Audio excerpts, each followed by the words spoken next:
Ce programme est financé par les amis et partenaires du ministère de Joyce Meyer.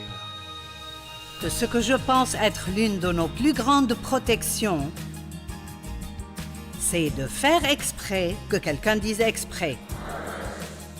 Répétez-le, exprès. Encore une fois, exprès. Soyez quelqu'un qui donne radicalement et généreusement.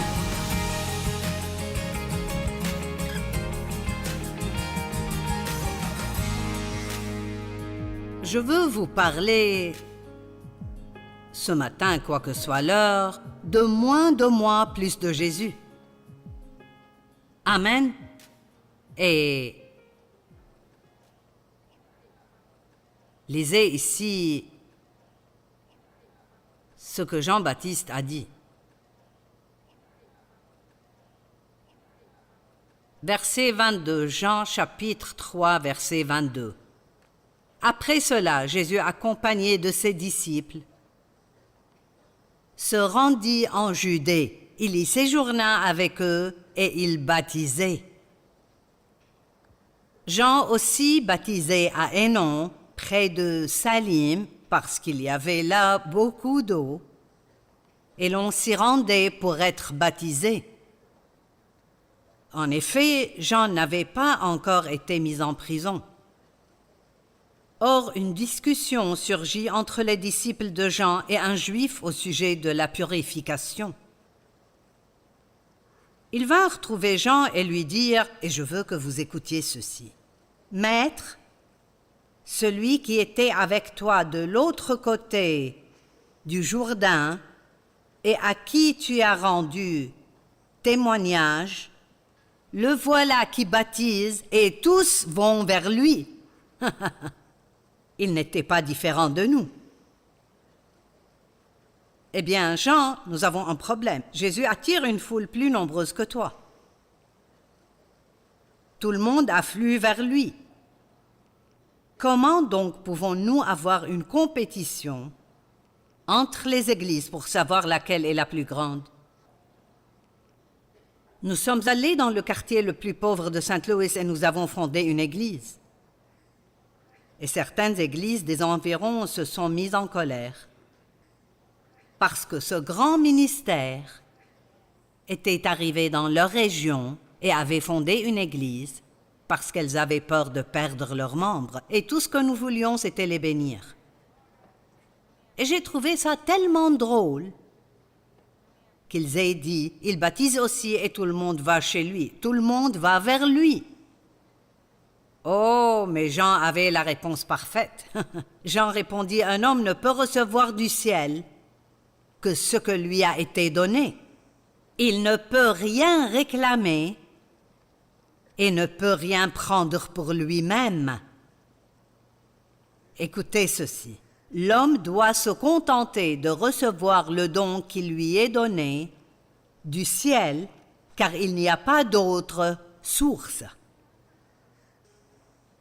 Donc, chacun d'entre vous a un don, et quoi qu'il soit, si c'est de nettoyer les toilettes, vous devriez en être satisfait. Parce que tout le monde est nécessaire, quelque part. Je parlais à votre... J'ai oublié exactement quel est son titre, pasteur exécutif ou... Quel était votre titre en fait? Pasteur exécutif, j'avais raison. Et j'ai dit, que fais-tu? Et il a dit, oh, parfois je nettoie les toilettes et parfois... Et j'ai pensé, J'aime les gens qui ne pensent pas qu'ils sont trop bons pour faire quoi que ce soit. Amen.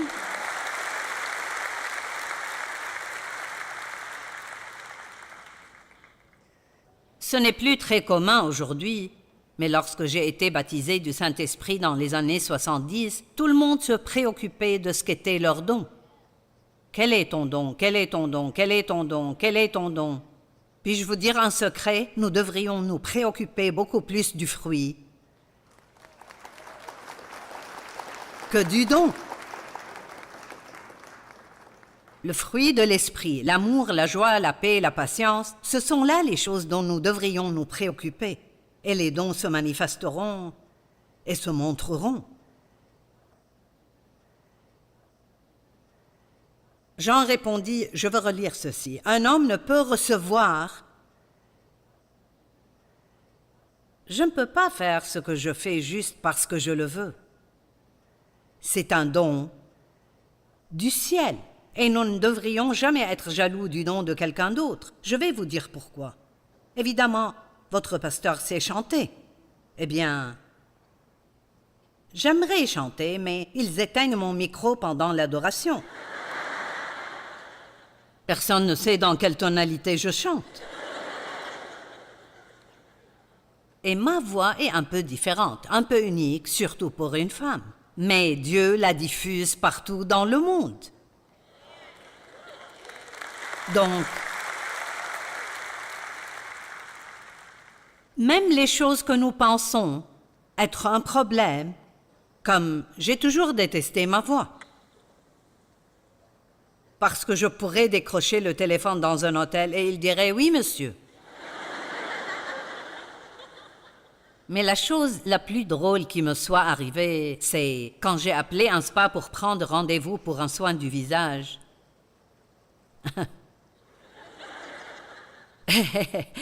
Et ils m'ont demandé si j'avais des poils faciaux. Et je n'ai pas compris au début et j'ai pensé, eh bien... Oui, nous avons tous un peu, un tout petit duvet. Et elle a dit, non, je veux dire, est-ce que vous avez une barbe ou une moustache? J'ai dit, je n'ai ni l'une ni l'autre, je suis une femme. Oh, je suis désolée, je suis désolée.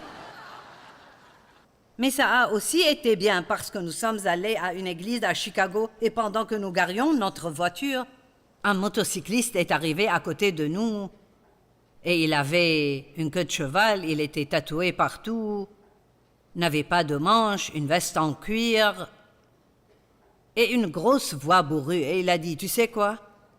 Tu as changé ma vie, mais je t'ai écouté pendant 6 mois avant de savoir que tu étais une femme.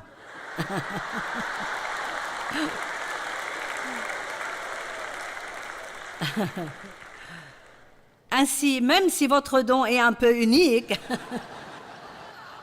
Dieu nous a créés de ses propres mains dans le ventre de notre mère.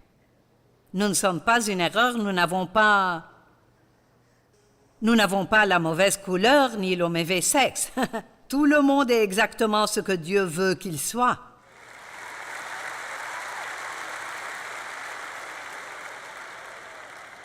Et la chose que j'ai finalement apprise est que Dieu a dit « Ne sois jamais jalouse du don de quelqu'un d'autre. » Parce que j'ai mis ça en lui pour toi, pour que tu en jouisses, pas pour que tu en sois jalouse.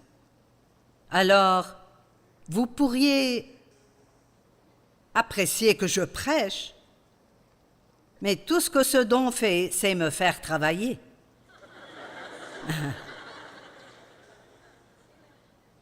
Alors ne soyez jamais jaloux de quelqu'un d'autre, parce que même si vous avez ce qu'ils ont, si vous n'êtes pas équipé, oh, j'aurais aimé être le pasteur d'une église comme celle-ci. Eh bien, non, ce n'est pas vrai. Parce qu'en fait, cette heure que nous passons ici n'est qu'une toute petite partie de ce qu'il faut. Alors, soyez heureux de qui vous êtes. Il n'y a rien de pire que de ne pas s'aimer.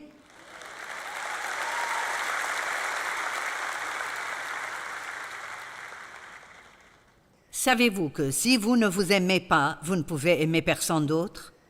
Parce que vous ne pouvez pas donner ce que vous n'avez pas. Il faut avoir de l'amour en soi pour le donner à quelqu'un d'autre.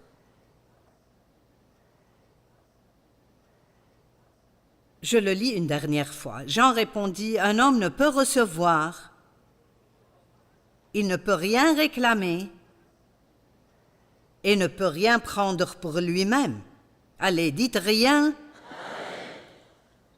Que ce qui lui a été donné du ciel, l'homme doit se contenter de recevoir le don qui lui est donné du ciel, car il n'y a pas d'autre source. C'est très bien de savoir ce que vous pouvez faire, mais c'est peut-être encore un peu mieux de savoir ce que vous ne pouvez pas faire.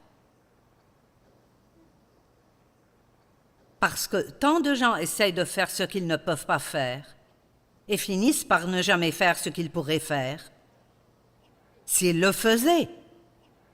J'ai essayé d'apprendre à jouer de la guitare et mes doigts sont trop courts. Je ne pouvais pas tenir, mes doigts n'étaient pas... Et j'ai échoué en musique de toute façon, vous savez.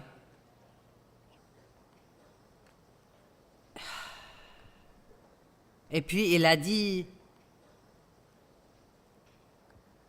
verset 30, « Il faut qu'il grandisse et que moi je diminue. » C'est tellement bon de savoir où l'on est, même à différentes saisons. Jésus a dit, « Il n'y a pas d'homme sur terre plus grand que Jean-Baptiste. » Et pourtant, Jean savait quand reculer et laisser le Christ avancer, alors qu'il passait davantage au second plan. Et le pasteur et moi parlions, avant le service, d'abandonner les choses que vous n'êtes plus censés faire. Ce n'est pas parce que vous pouvez faire quelque chose que vous devriez le faire. Et tant de gens essayent encore de faire des choses dont Dieu a fini depuis 10 ans. Ce n'est pas parce que Dieu vous a demandé de faire quelque chose ici pendant 5 ans qu'il veut que vous le fassiez maintenant. Et si vous vous accrochez à des choses dont Dieu a fini, cela vous rendra malheureux, très mécontent. Il faut qu'il grandisse et que moi je diminue. J'appelle cela moins de moi, plus de Jésus. Le jeu ou l'ego n'est que de l'orgueil.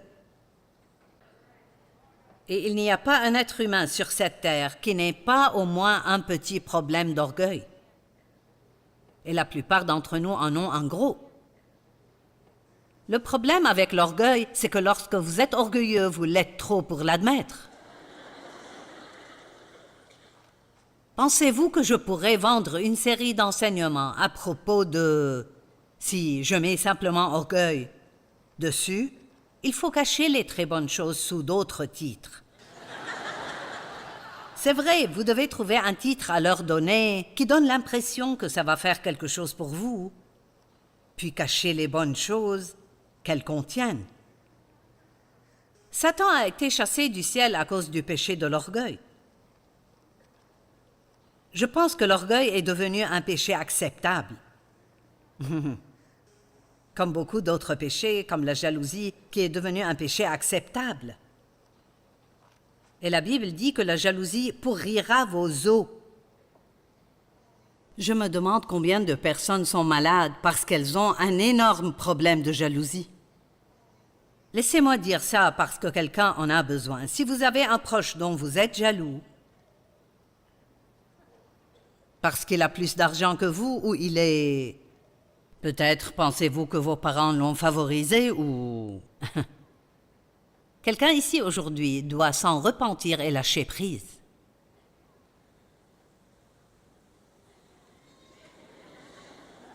Maintenant, je vous parle par le Saint-Esprit. Vous devez abandonner cela. La jalousie vous rendra malheureux. Satan a été chassé du ciel à cause de l'orgueil. Ésaïe 14, 12 à 15. Comment es-tu tombé du ciel, astre brillant, fils de l'aurore? Te voilà abattu par terre, toi qui terrassais les nations, ô roi blasphémateur et satanique de Babylone. Maintenant, si vous regardez les versets 13 et 14, quand je les lirai, dans ces 2 versets, 5 fois vous entendrez des verbes d'action. Ce sont des mots dangereux. Paul, dans les Épîtres, même lorsqu'il essayait d'aller dans une autre ville, il disait « Si le Seigneur le veut, je viendrai vous voir, ici ou là. J'ai envie de venir vous rendre visite, et si le Seigneur le veut, je viendrai. » Tu disais dans ton cœur, je monterai au ciel, je hisserai mon trône au-dessus des étoiles de Dieu, et je siégerai sur la montagne de la rencontre à l'extrême nord. Je monterai au sommet des nuages, je ressemblerai au Très-Haut. Et le Seigneur dit, pourtant tu as été précipité dans le séjour des morts, dans les profondeurs de la tombe. Quand nous nous élevons, Dieu est obligé de nous abaisser. Mais si nous nous humilions sous la main puissante de Dieu, il nous exaltera. Toute bonne chose que vous ou moi sommes capables de faire, nous ne pouvons la faire que grâce à la bonté de Dieu qui agit à travers nous. Il reste à voir ce que Dieu pourrait faire à travers un homme ou une femme qui lui accorde tout le mérite. Plus une personne fait, plus elle devient orgueilleuse et alors Dieu doit arrêter de l'utiliser parce qu'elle arrête de lui donner la gloire. La Bible dit que ta main gauche ne sache pas ce que fait ta droite. Et cela signifie que lorsque vous faites quelque chose de bien pour quelqu'un, n'osez même pas vous asseoir pour penser à quel point vous étiez bon. Si Dieu est miséricordieux envers moi et je prêche de bons sermons, quand je pars d'ici, je remercie simplement Dieu de m'avoir aidé. Je l'ai dit à Dave en venant ici. J'ai dit, ici en ce moment, je ne me sens pas capable de prêcher du tout. Je suis debout depuis 2h30 ce matin. Nous avons fait une répétition et un mariage. Je me suis couchée tard et j'ai dû me lever tôt et faire mes valises. Et quand je dois me lever tôt, je ne dors pas très bien. Et donc, je n'ai pas très bien dormi. Et j'étais fatiguée. Et je me suis dit, oh, Seigneur, si quelque chose arrive là-bas, ce sera toi.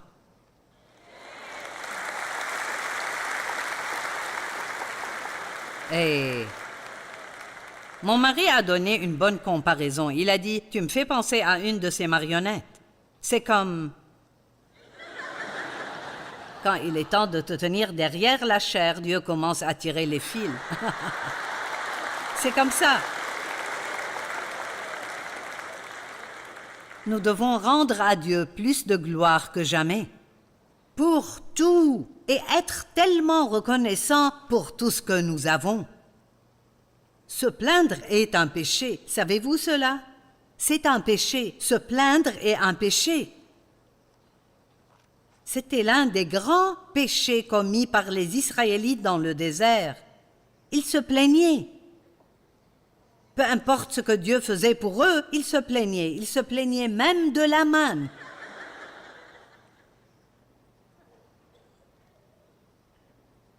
Et finalement, des serpents sont entrés dans le camp et 23 000 d'entre eux sont morts en un jour. Et c'était uniquement parce qu'ils se plaignaient.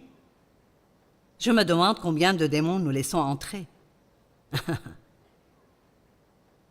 Allez! De quoi chacun d'entre nous a-t-il à se plaindre? J'ai été dans des villages en Afrique où ils parcourent des kilomètres et des kilomètres chaque jour pour ramener de l'eau sale de la rivière, pleine de maladies, à la maison pour la boire et l'utiliser. Et je peux entrer dans ma cuisine et dans toutes mes salles de bain et simplement ouvrir l'eau chaude ou froide autant que je veux.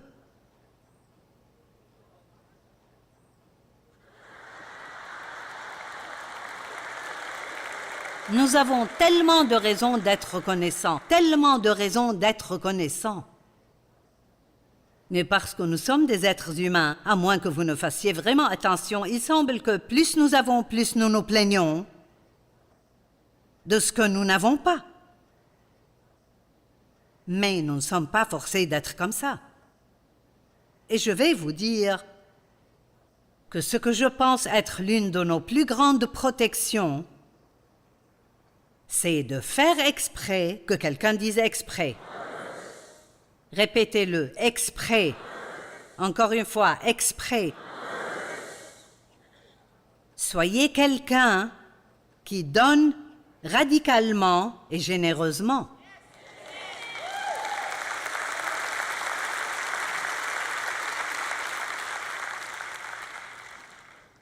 Je le savais et je remercie Dieu parce que depuis le moment où nous avons commencé ce ministère, que si je voulais avoir du succès, nous devions nous assurer de nous occuper des pauvres. Je ne pense pas qu'une église puisse vraiment se qualifier d'église si elle n'aide pas les pauvres.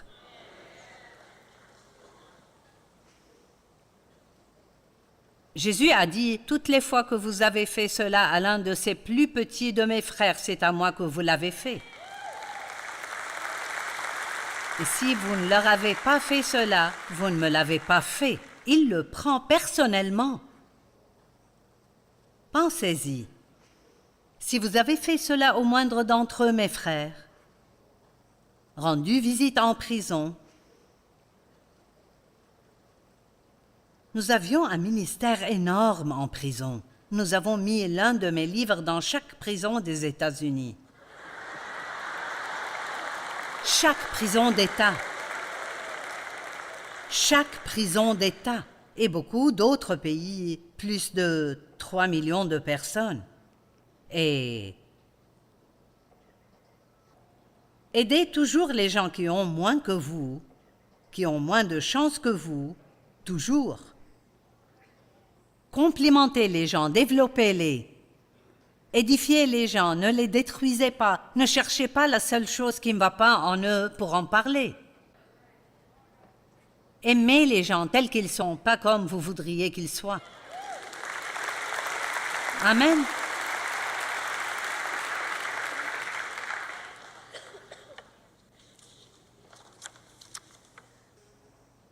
Qu'a dit Paul à propos de l'orgueil et de l'ego? Le je, qu'a-t-il dit? Il a dit, j'ai été crucifié avec Christ. Ce n'est plus moi qui vis, c'est Christ qui vit en moi. Et ce que je vis maintenant dans mon corps, je le vis dans la foi au Fils de Dieu. Mais la vraie traduction dit, je vis par la foi de Dieu. Mais vous rendez-vous compte de ce qu'il dit? Nous lisons ce beau petit verset. Mais il a dit, je ne vis plus. C'est Christ qui vit en moi. En d'autres termes, il dit, je me suis débarrassé de moi et maintenant je suis plein de Dieu. Paul a prié dans Éphésiens pour que nous soyons des corps entièrement remplis de Dieu. Mon Dieu! Juste un corps entièrement rempli de Dieu. Que se passerait-il si l'Église était réellement l'Église? Que se passerait-il si nous aimions tous vraiment Dieu comme nous le devrions, et si nous laissions Dieu nous utiliser? Nous n'aurions pas les problèmes que nous avons dans le monde aujourd'hui. Une grande partie de ce qui se passe dans le monde aujourd'hui est la faute de l'Église.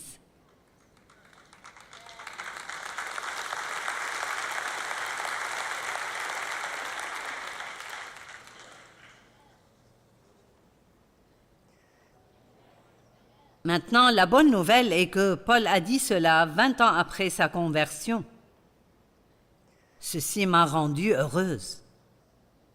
J'ai pensé, Dieu merci, ça me donne un peu de temps. Amen. Je fais ceci depuis 45 ans et je travaille toujours là-dessus. Donc, soyez patient avec vous-même si vous avez encore du chemin à parcourir. La plus grande chose dont Dieu peut vous délivrer, c'est vous-même. Le saviez-vous? Il n'y a rien de plus merveilleux que de ne pas avoir à penser à soi-même toute la journée. On parle de la liberté, mais là, c'est la liberté. Ouh! Mon Dieu, j'étais tellement imbu de moi-même, et je le suis toujours, mais je le suis beaucoup moins qu'avant. Je vais travailler sur ça jusqu'à ce que Jésus revienne me prendre. Amen. Je ne veux pas être égoïste et égocentrique.